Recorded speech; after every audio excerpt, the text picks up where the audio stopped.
Hi guys, this is Mike with Mike's Pro Photos, and in this video, I just took some random objects in my house, lined them up so you can see them mostly, in my line of view for my camera, and I took different photos at different focal lengths. So we have 24, 35, 50, which is what they say is like the focal length that like mimics human vision, so it'll look like normal. And then we have 70, 135, and 200. I skipped 85 by accident, but it's not that big of a deal.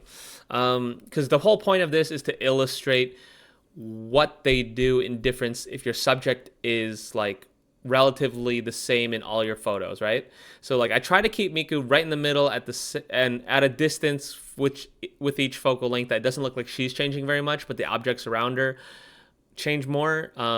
So let me just show you. And I'm gonna go over like things at each focal length that I can just off the top of my head. If I forget something, let me know. If I misunderstand something, because I'm kind of basing this off of experience. I'm not like really going through like lectures about the science of cameras and stuff. I'm just like, okay, whatever. So just let me know if I miss anything, okay, guys? This is about trying to learn and educate each other. So here's 24 wide. The book in front looks very weirdly like bleh in your face. And then everything looks very spaced out. Like you can tell, like, okay, there's a foot between these and a couple feet between the pink bunny, and then there's a painting way back there. God knows how far that is. 35, 24, 35. I think this is probably one of those jumps in focal length that is one of the most noticeable. That's why I think most people don't do 24. They do 35. 24 is like you have no choice. Like or you're taking like a wide street photo or something, but for that you can go even wider like 12. I don't have anything like that. So 35, 50. So this is kind of like, oh, okay, if I was in person, this is kind of what you'd actually see. 70. So this is like we're actually starting to zoom in and compress the photo. So like, I mean, it is compressing the weight, but like 70 kind of looks like significant. Look at the subject. Looks very like, and then like here's 50. Like it kind of looks still a little stretched out. 135 and 200. Okay, so I want to go through this really quickly, just like I did backwards, but I want you to focus on the painting in the back, right? Just this is going to give you the most clearest idea of what it is you're looking for when you want to be like, which focal length should I choose? Okay, well, look at that painting. So what happened is it got closer to the subject, which is here, and it got bigger. That's why we say compressed. It's like you take the planes, like the distances, like a file cabinet, right? And you squish the folders together.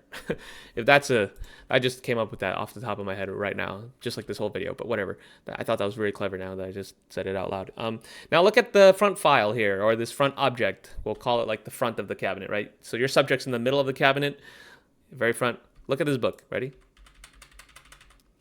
Like what's going on here? It's like it's very close to her now, versus like whoa, look how far it is. So front, back, squish, and bigger, I guess, like so big. So the farther away something is in the back, the bigger I think it becomes when you compress the photo, and the more you zoom in. You know what I mean? So it kind of depends how far are you from the subject you're focused on, and then how much are you zooming in, where your max zoom in is like putting your subject correctly, like in a good amount in the middle, and then the things in the back of them will just start growing, right? Like you see this pink bunny that's like the halfway point between the painting.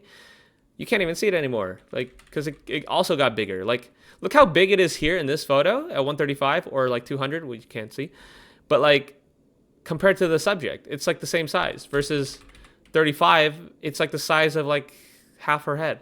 So you will notice that these are just characteristics of every focal length. And so it's up to you as an artist to be like, okay, well, I'm going to look at this scene and say, I want to take a lower angle and I want to choose this focal length because I want it to look distorted and cool and wonky jonky.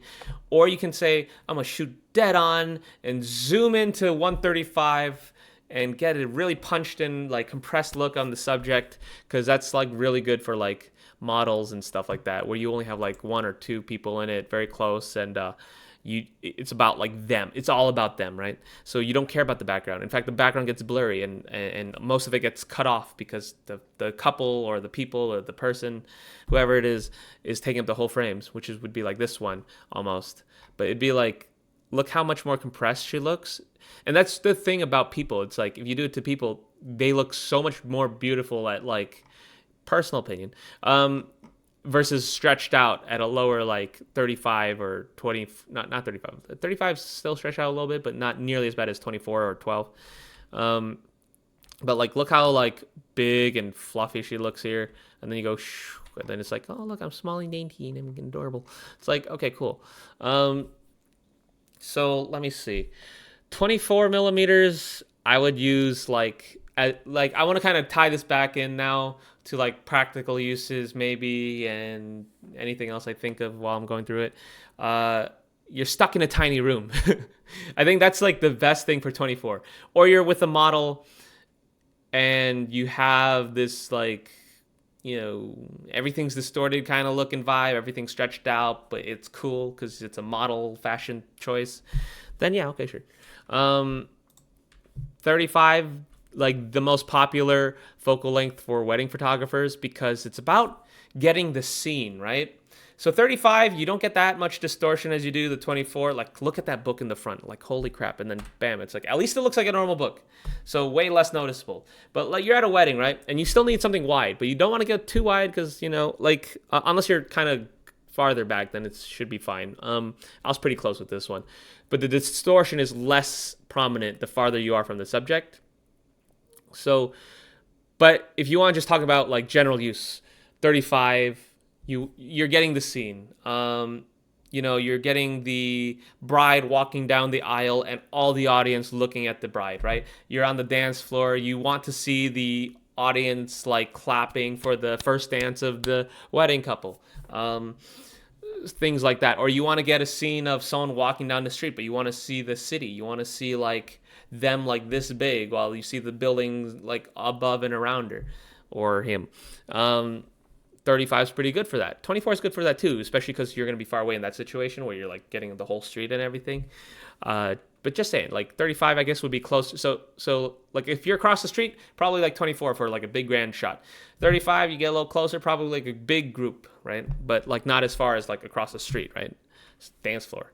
50, eyesight. But 50 is really good, in my opinion, for like group photos of like 4 people or less. Because it's like normal. I don't know. But then you just punch in more. It feels like less than like, if it was like one person, you probably wouldn't just like get a 50 super far back. You might just punch in. Well, this is assuming you have a zoom, but otherwise, yeah, 50 is fine. Anyway, moving on. 70. 70, it's like you're starting to zoom in. This is going to be your max zoom on a 24 to 70. I know they just came out with a 28 to 70, and that's supposed to be like really cool because it's like an f2 instead of a 2.8. I don't really notice the difference in these things. As long as it's sharp and you can see everything, that's all I care about. 135. Okay, so 135, I know I skipped 85. 85 is a very popular portrait lens, but so is 135. And a lot of people sometimes say like, why get an 85 when it's so close to 70 and it's harder to distinct? Just get a 135. And it's like, but then you have less options for the 135 because then you have to be so much farther. So 85 is like a good compromise where it's like, it's a good portrait lens and you're not far away. And then like 200, of course, is like the best when it comes to like the subject punching in and stuff for like a normal photographer. You don't want to like whip out like animal safari lens of 600 because that's super expensive and impractical. So I think 200 is a very practical, zoom, but not even that practical in the realm of like normal photographers. I think that would be like the 85 or 135, but probably closer to 85 because people want max value from their lenses. And so it's like, oh, here's 200. Like you wouldn't buy it just at 200 most of the time because that would have very specific uses, like a sporting event or something, right? Where they're just that far away. But yeah, so anyway, just been rambling about stuff, but hopefully this was kind of useful. I've been talking for almost basically 10 minutes now. I feel like I forgot to mention something. If I remember, I'll put it in the comments, I guess. But yeah, anyway, thanks for watching, and hopefully you found this slightly entertaining and useful. Yeah, let me know in the comments below. Okay, peace.